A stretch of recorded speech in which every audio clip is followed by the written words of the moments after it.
Travel and Things, in association with Rugged Wear, Real People, Real Clothing, Real Solutions, present In Conversation With. I am your host, David Batsoffen, and today my guest is from the South African Tourism Awards, Andrew Attwood. Andrew, good morning. Welcome to you. Good morning, David. Nice to be here. Where do we find you this morning? So I've got a little lodge in the Drakensberg Mountains called Antbe Lodge. So I've got a little plug there. And I created these awards in December. I started building the website.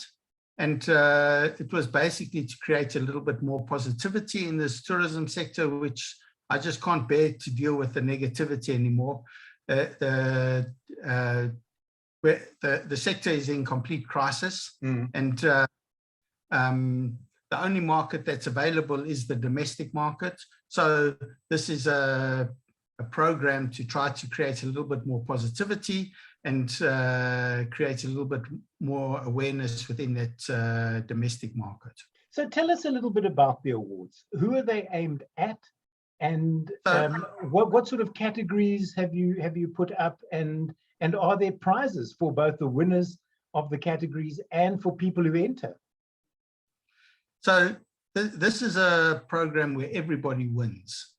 So if we start off with the tourism products or tourism businesses that enter, their benefit to this is to get more exposure and generate a little bit more conversation with their previous guests and with a cross-pollination with people who view the website. So what's happening is they can use the tourism awards as an excuse to contact their guests, right, their visitors. They then motivate them into reading their email or Facebook post or however they contact their networks. They're motivated with the opportunity to win this grand prize of a holiday worth 100,000 Rand, which is going to go to one of the consumers. And they try to get people to vote for their tourism business. And we'll do the draw on the 31st of May, and so somebody's going to win that 16-night holiday, which is it's a fantastic prize that's been put together. I actually had a look at that prize, and I wouldn't mind winning that myself, I have to admit. It looks stunning. Well, you're going to have to enter, huh? You've got to enter it to win it. You've got to be in it to win it, yep. You've got to be in it to win it, yeah. So, and then there's a number of categories. So anybody that's got anything to do with tourism has a category that they would fit under. So there's a lot of accommodation categories. There's lodges, there's hotels, there's self-catering, camping. And then there's activities as well, and tour operators, destinations, media. I think that's what you've entered into the awards as a media person, and there might be a couple. Have people contacted you and gone, we've looked at the categories, but we do X? And could you add that as a category, or have these categories been fixed since December, Andrew? No, I've added probably 3 or 4 extra categories since we started. Okay. Just because in thought of that. If anybody wants to contact me because they feel excluded, I didn't do that on purpose. We'll sort that out in 45 seconds. And you can't make the categories specific, like old white men with gray beards who have an earring and who work from home category. Are you trying to enter a category where you'll be the only participant? Yes. You know, it's got be to do with tourism. One of the people that was added was online travel agents. So we've got, I think, Sleeping Out and Travel Ground and AfriStay have entered that. Now, I know that about one of them asked me for that category. Okay, that's fair enough. I know that everybody who places or who votes puts themselves in line, or it's guaranteed that they win a voucher, R1,000 travel voucher, which I think is a great idea, and kudos to you. Are people who win these, if they are overseas, are they able to give those vouchers to locals, or do they have to use them themselves? So the R1,000 travel voucher is a concept where we're trying to do that to stimulate travel. So effectively, a consumer who gets a voucher, they can use that voucher at any of the places that have opted into accepting the voucher, right? And it will be the first R1,000 of their booking. There are terms and conditions to this. So some of the places have said there's a minimum stay of 3 nights, or there's and some of them have said there's no minimum stays. It's just you can't visit and bring the voucher. Okay. From a consumer point of view, it's like worth R1,000 cash. Okay. From an establishment point of view, it's effectively R1,000 discount. Yeah. And being in the situation that so many of us are in, that we're basically sitting here with empty beds, better to have a discounted stay than to have the bed empty. Yeah, Andrew, I wish more people, lodge owners, would think the way you do, because a lot of them are going, you know what, we'd rather have the empty beds, because we can't afford to do giveaways of whatever sort. So kudos to you and to the people who have backed you on this one. What is in it for those of us who have been nominated? Do we end up going on a 16-day holiday, or do we get a little badge that we can put on our websites and go, look, we won an award? No, the winner of a category is going to get that little badge that goes on the website.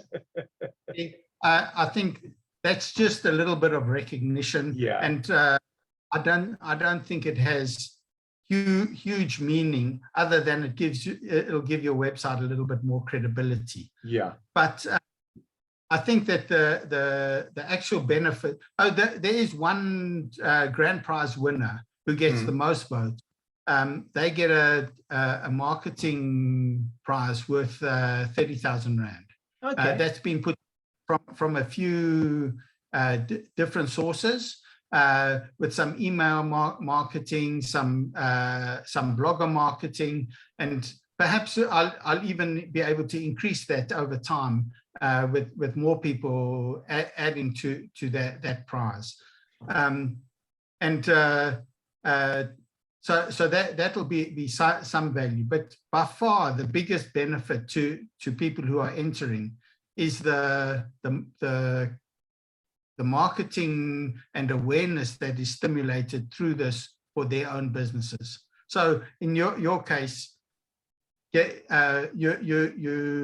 reigniting interest in your blog. Yeah. Even interest in your blog.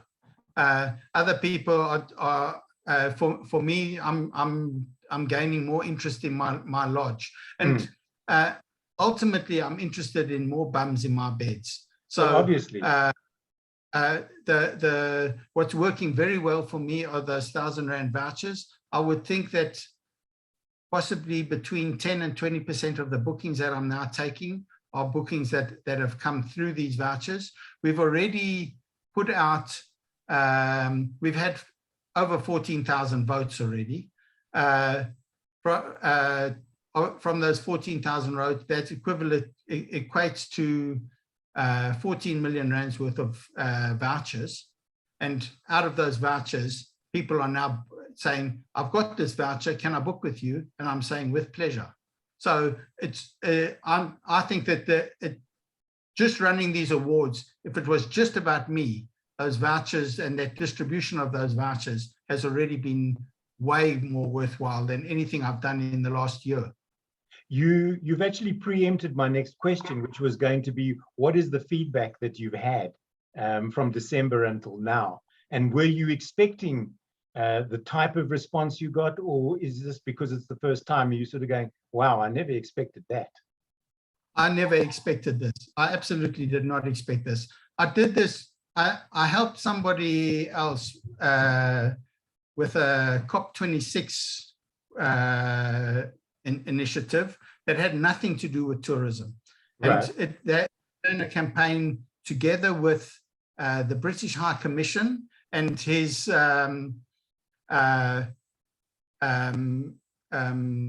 non-profit organization called Indalo Inclusive, and they promote entrepreneurship in a socially inclusive and environmental space. And what that did was it generated 61,000 votes. Okay. And I thought, well, if 61,000 votes be generated from these really small SMMEs, we're talking about trash pickers, and we're talking about township agricultural programs and things like this. What can be generated with tourism? Because tourism is we all have much bigger and much more solid networks. And so I basically pinched the idea from somebody else. So I built the website to start that. And, you know, when I launched this thing, when I launched the voting, the server crashed. It was like a denial of service attack. It just had so many people so excited about it that I had to learn about how to get something hosted that was robust enough to actually handle a program. Crash. It's basically now taking about 1,000 votes a day. On the first day, it served 44,000 pages of information. Wow. Okay. I mean, that is really something. If people have just tuned in, if they've skipped through half of this for some reason or another, I'm talking to Andrew Attwood, who is the founder, I suppose I could call you that, Andrew, of the South Africa Tourism Awards. And we're chatting about the awards and who they're actually aimed at, and why more specifically. And the bottom line is really, like these happy ladies in the image, you want people to come to South Africa, or you want South Africans to travel locally and to see more of South Africa. With that in mind, Andrew, when you started getting nominations for these awards for the various categories, did you then find out about people or places that you'd never heard of before, and you went, wow, that's interesting, maybe I should look into that, or maybe I should contact these people and see what it is that they do and how they do it? More so than you, I would say 95% of the entries into the awards are places I've never heard of before. And you mentioned that I'm the founder of it, which is technically correct, but this has become way more than an Andrew program. I partnered with Gail Westphal. She's way more known in the tourism industry than what I am. Right. And we then moved from there to connect to SATSA, and SATSA's taken this on very positively. They put out a few emails. I don't know, there must have been 50 SATSA products that joined because of that. And I believe that SATSA is putting out another email today. That SATSA contact resulted in support from FDASA. So it's become a much more solid and accepted program inside the tourism sector. Okay. It's also supported by the Sustainable Tourism Partnership Program. sustainable tourism is what we are all about at my lodge. So it's kind of something I've got a real passion for. And I was really happy about that connection. And then we've also partnered with Agritourism SA. So the benefit of agritourism is that it goes out much more into this rural tourism. And it's the rural sectors that really need a boost. That's where the biggest job need is in South Africa, and that's where the biggest upliftment is needed. And I think that the only way to really gain that upliftment is by creating more business there. So I see that as completely positive. So it might have started off as my baby, but it's not my baby. I'm seeing this completely as something I'm doing that's positively contributing to the benefit of tourism, and I don't need any kind of ownership of it. I'm also in contact with South Africa Tourism at the moment to see if I can't make this thing even bigger. And if I do that, probably I'm letting go of the entire thing. I'll probably be relinquishing any kind of ownership of the thing that I have. But it's bigger than me, and it's if it even saves one tourism business from not surviving this tourism crisis, I'll consider it to be a success. Well, that's wonderful. It really is, and your motives are good, and I hope people realize that it's for the benefit of everybody in the industry. Yes, we're all in competition with one another, those of us who have been entered or who have been nominated. But at the end of the day, as you were saying, Andrew, as long as everybody is a winner, and it's becoming a tourist in your own country, because people were very quick to vanish off overseas pre-2020, but now all of a sudden it's like, oh, we didn't know that type of thing. Like places like yours in the Drakensberg, the Natal North Coast, where everybody used to go off to Maputo. Now you can go to the Natal North Coast and have the same sort of experience without needing your passport and pay bribes across the borders. And it works the other way around too. I'm a perfect example of this. We were almost 100% international when this crisis hit. And I didn't really do any marketing inside the domestic market, not because I'm anti-South African. I love this country, like most of us that live here love this country. But because it was just so much easier to market to an international. They travel on a Wednesday like they travel on a Saturday. It's way less seasonal. It is a bit seasonal, but it's way less than the school holidays, the Christmas and Easter peaks. Yeah. And it's turned out that I've rediscovered this market and worked out that this is actually a much more sustainable market. This kind of disruption that we've had from COVID, it's going to happen again with something else. And I'm not going to walk into this mistake a second time for my business. Yeah, I'm going to make that I keep a balance. So when the internationals come back, I will definitely accept them gladly, but I will make sure that I also maintain that domestic market, because I just know this is going to happen again. Is there any reason that you picked the 31st of May as the closing date? Is there any, it's from December to May is what, 6 months. Do you not think it's too long and it's going to sort of start getting top heavy? Or was there a reason behind running it for that length of time? So I basically thought, I divided the program up into 2 stages. The first stage being the nomination stage, and the second stage being the voting stage. So the nomination stage ran for 6 weeks. It started from the beginning of January and ran until the middle of February. And I think we probably, by the time the nomination stage was over, we had about 200 entries into the competition. Right. then I opened the voting stage, and I did that thinking that it would be good that everybody started on the same date so that they compete fairly for this. Well, since then, I think we've probably had another, perhaps 150 that have joined already, midstream into the voting. So obviously people are not feeling discriminated against or disadvantaged by not having that equal start.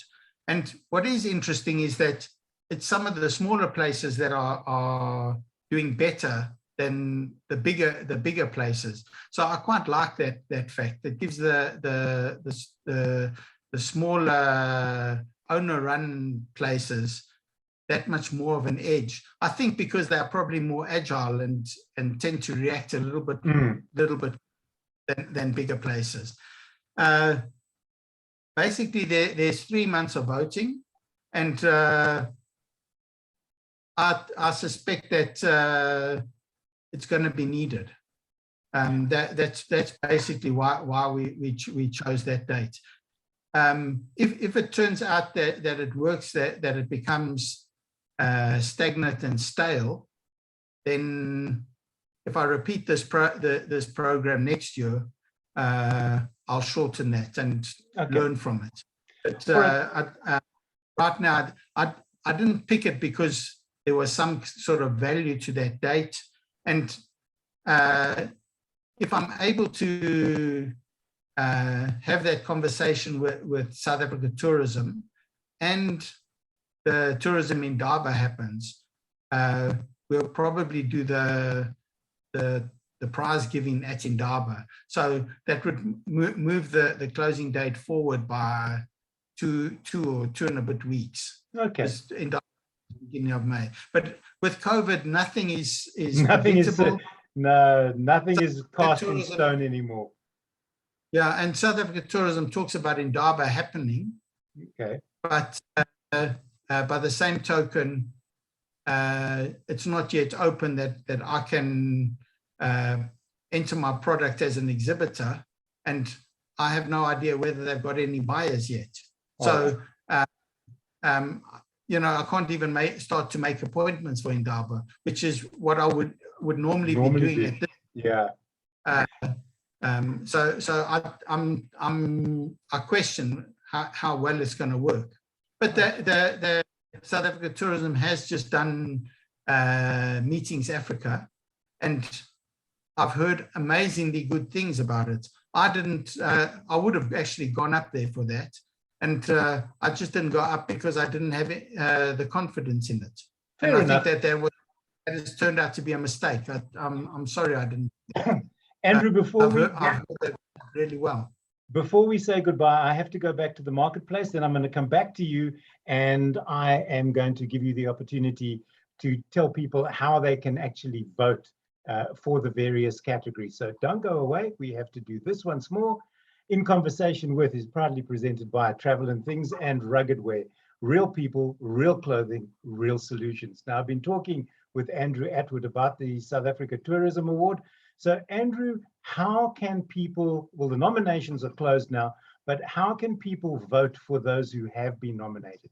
Where do they go, and how simple is it? So it's really simple. Go to the website southafricatourismawards.co.za, choose vote. You can either, there's a search bar that you can search for the place you like, or you can select by category. You click on the place that you would like to vote for, and you put your email address in and a comment, and submit your vote. Only the email address is required so that we can send people the 1,000 Rand voucher, as well as the fact that you can only vote for one product with an email address only once. You can, however, vote for more than one tourism business. So if somebody voted for you, they could only do it once. If they voted but they could vote for you and they could vote for me. Okay. So, and with each vote, they get R1,000 travel voucher, and then there's the option to enter the competition for the grand prize of R100,000. And basically, we're running a survey where we're trying to understand how people are traveling in this COVID period, and we're using that as a mechanism of entry into the grand prize giveaway, as well as if anybody shares the awards with their network. So great stuff. And if you do share the awards, please share it with the hashtag South Africa Tourism Awards, because we're using that hashtag to be able to identify which entries go into the competition. Fair enough. Andrew, thank you so much for being my guest today. It's been a pleasure chatting with you. I wish you and the awards all the very best, and I hope that they go from strength to strength. My guest today on In Conversation With has been Andrew Attwood, and we've been talking about the South Africa Tourism Awards. Andrew, once again, thanks for joining me. Thanks, David.